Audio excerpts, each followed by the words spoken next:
Guten Erev Shabbos Kodesh. Parshas Chayei Sara. Tavshayin Tes 5779 from Yerushalayim Erev Kodesh.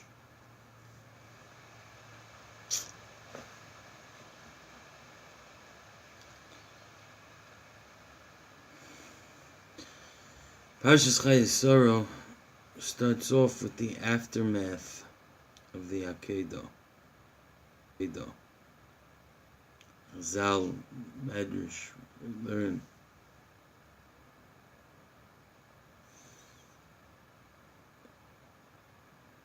that Oig, this individual Oig, which takes a lifetime to learn who Oig was, this individual who spans from, we know he's around from before Noach. We know he holds on to the teva. I don't know when he came around. He's holding on to the teva. He talks to Avram. He tells Avram about Lot. He tells Sara about the Akedah, and we know that Moshe Rabbeinu kills him. It's a lifetime's work to understand Oig. Oig comes to tell Sara about the Akedah, and that's what she dies hearing about. The pasuk though makes it very clear. Vayu shnei Chayei Sara mei shana v'esrim shana v'sheva shanim shnei Chayei Sara. These are the years. This is the life of Sara. So this, the Or Chaim points out, and it's very important Nakuda to realize in life. This is the exact amount of time Sara was supposed to live in this world before going to the next. It's coincidental that Og was the one who killed her. Not coincidental. It's not Teva. There is no Teva. But it's the Metzia says that the way she died was Og telling her about the Akedah.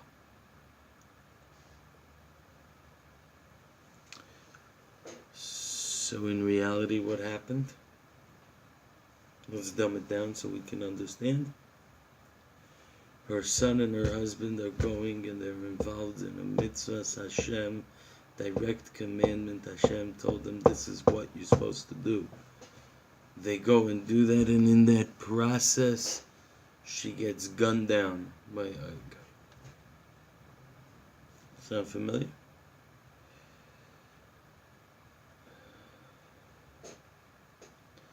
This past Shabbos in Pittsburgh, Pennsylvania,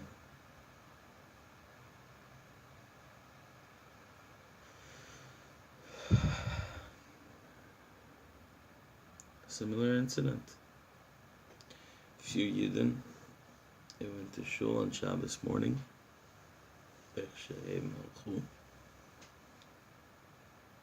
And it was in shul on Shabbos morning, B'yom HaKodesh, Shabbos Kodesh, that these neshamas were called up. It's tragic, but we have to remember first, this is how long these people were supposed to live. They were not young people per se.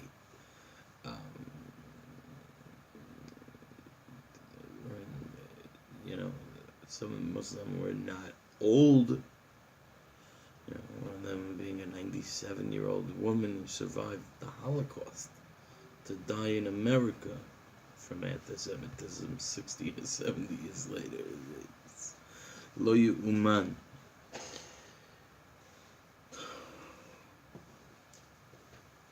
So there's a Gemara. There's a Gemara in Baba Basra and Daf Yud Amud Aleph that teaches, and it brings down two psukim. There's a pasuk, Ki li b'nei Yisrael avodim, to me, the Jewish nation is avodim, they're slaves. And there's another pasuk that says, Bonim atem laHashem Elokeichem. Klal Yisrael, your children to Hashem, your God.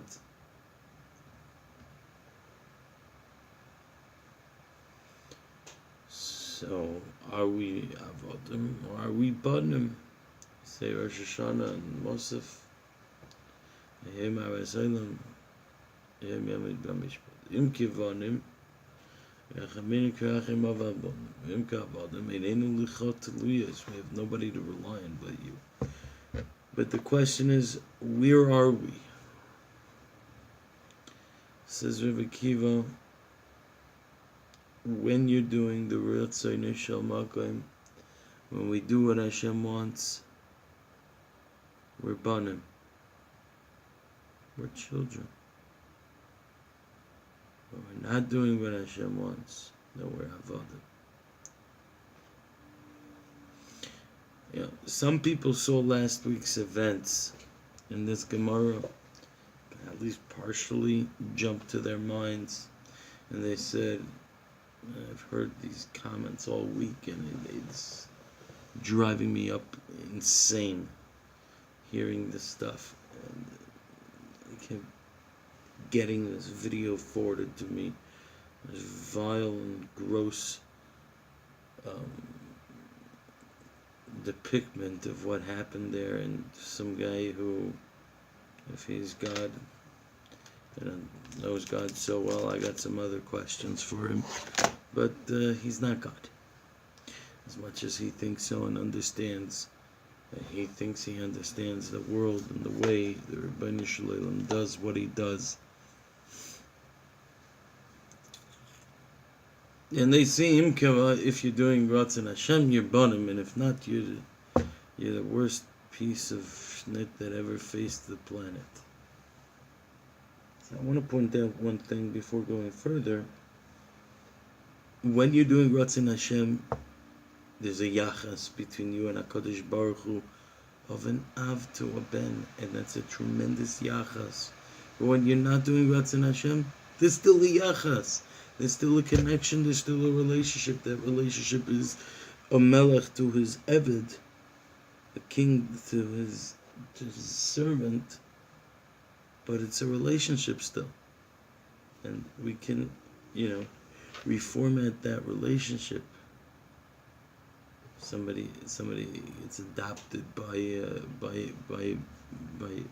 you can adjust relationships, and how we relate to HaKadosh Baruch Hu can be adjusted depending on us and how we behave, and that's true. Now, let's turn to Amud Beis, which apparently many people missed following this. Not for me to say, but bigger people than me call them the Erev of talking this way. But Amud Beis, Gemara teaches us that Rabbi Yosef ben Rabbi Yeshua, Yosef, the son of Rabbi Yeshua, was sick. He was sick. He ended up in Shemayim for a little bit. What did he hear in Shemayim? He heard the following phrase: Haruge Malchus, loosely translated as people killed by the government. Ein kol beria yecholen lamed b'mechitzasam. There is no creature that's able to stand in their realm, because they go to such a high place. Nothing gets in the way, and nothing comes close to that. Rashi explains Haruge Malchus as anyone who dies al Kiddush Hashem for the sake of being a Jew. Haruge Malchus v'suloi. Says the Meisef Rashi, what does that mean, Haruge Malchus v'suloi? It means Haruge Malchus, and they did nothing else. They could have lived their entire life and in doing kol avera shebetorah, but in one rega, in 1 minute, they died. Someone shot them in the head simply for being a Jew. Ein kol beria yechoilin lamed b'mechitzasam. Not my words. And no one from today's generation or last generation. This is from the Gemara, Rabbi Yosef, Rabbi Yeshua, Brid Rabbi Yeshua, Daf Yudam Beis and Baba Basa. He heard this. He heard this in Shemayim, in the next world. This is what they're saying.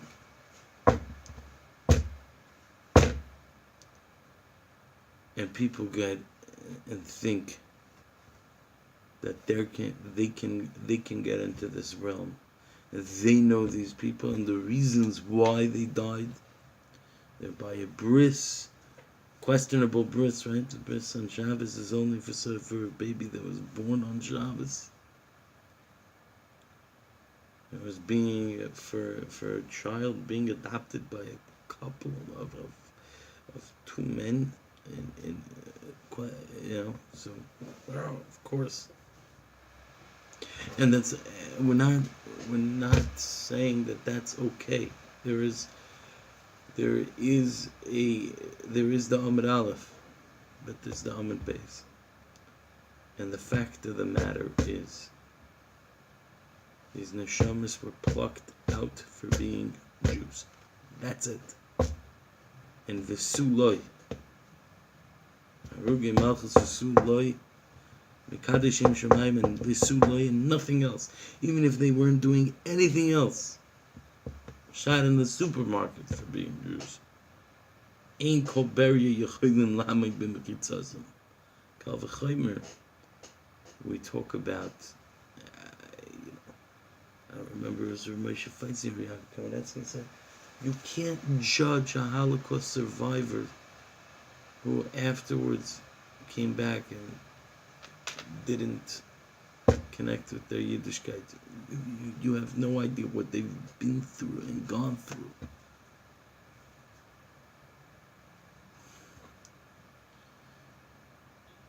And their children, sometimes they were brought up, some of them were brought up without a Rebbeinu Shalom because of what their parents went through. They didn't give them that, what they received from their parents, perhaps.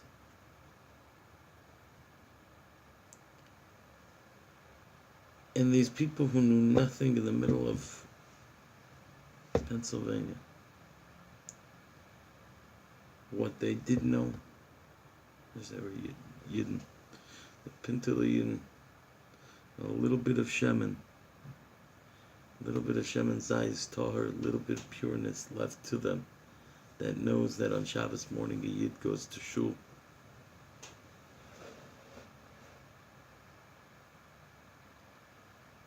And they're in Shul, and that is where they died. And people think they can get into that realm. Now, dearest friends, Avram Avinu, he lost a close relative, he lost his wife. He came and he cried. What does the Pasuk say? Pasuk reads, Vayovei Avram. Avram came lispoid l'sara v'livkoisa, to be maspiter and to cry for her. He was in pain, and that's normal, totally normal for someone who lost a relative to be in pain. And it's at that time, when your brother is suffering in pain, it is not the time to bicker and fight. When your brother is sitting in pain, it's time to put differences aside and sit with him and cry together. Yeah, there's a time to learn Amud Aleph, and there's a time to learn Amud Beis.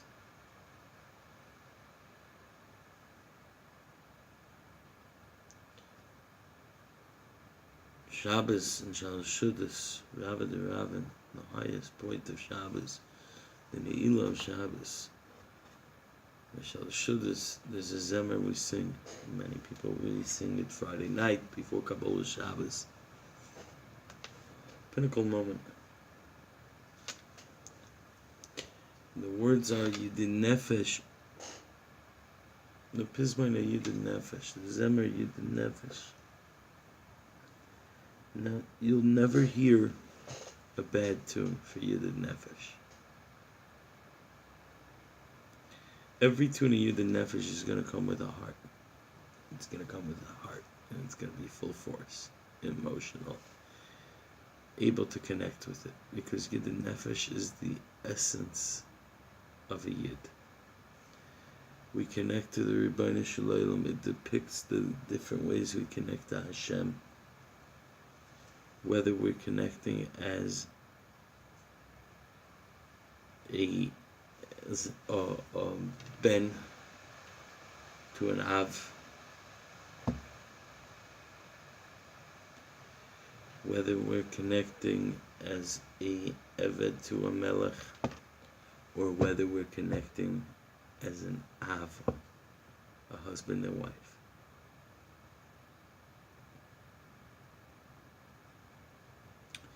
We daven every day, 3 times a day, Shachris, Mincha, and Ma'ariv. Shachris is begeder.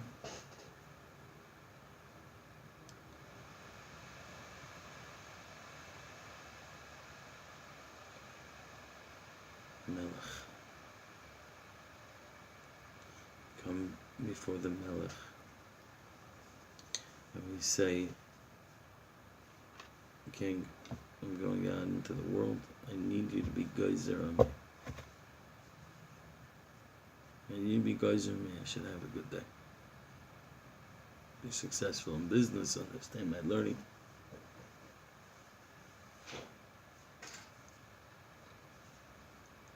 The mincha, ma'ariv, at the end of the day before we go to sleep, that's already begeder of the av and a ben la'av, where we say to Hashem, you gotta have compassion on me. I worked the whole day. I tried the whole day. It's the end of the day. Just have a little rachmanas on me and fill in the blanks. What's mincha? Mincha is that conversation. It's a mincha. I'm just giving you. It's that phone call of during the day. Hey, how you doing? And we relate to Hashem on all 3 of these levels. Avinu Malkeinu.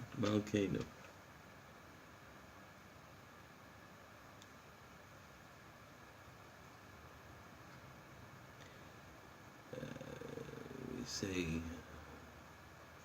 Friday night, Yeshus Chayei. Again, that relationship between Klal Yisrael and HaKadosh Baruch Hu. And in the Bechina of Av, in the Bechina of Melech, in the Bechina of Av, yeah, but there's a Bechina of Oihev, where I love you. And it's a Ava she'enu tli b'davar. HaKadosh Baruch Hu loves them. It's a inu tali b'davar. And when we can cry, we can put aside the differences, and we can cry with another Yid in pain who's suffering. They lost a relative in a very tragic way.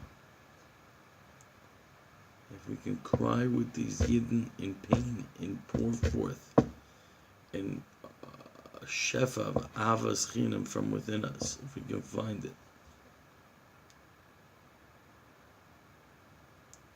Be'ezer Hashem. We'll be misakin and fix that which keeps us in this dark and brutal gulls that we keep getting reminded about. With the coming of Mashiach speedily in our days. Let it be soon. Have a Haley Gazisa Shabbos. As always, any questions, comments, or feedback, you can leave them in the comment section below.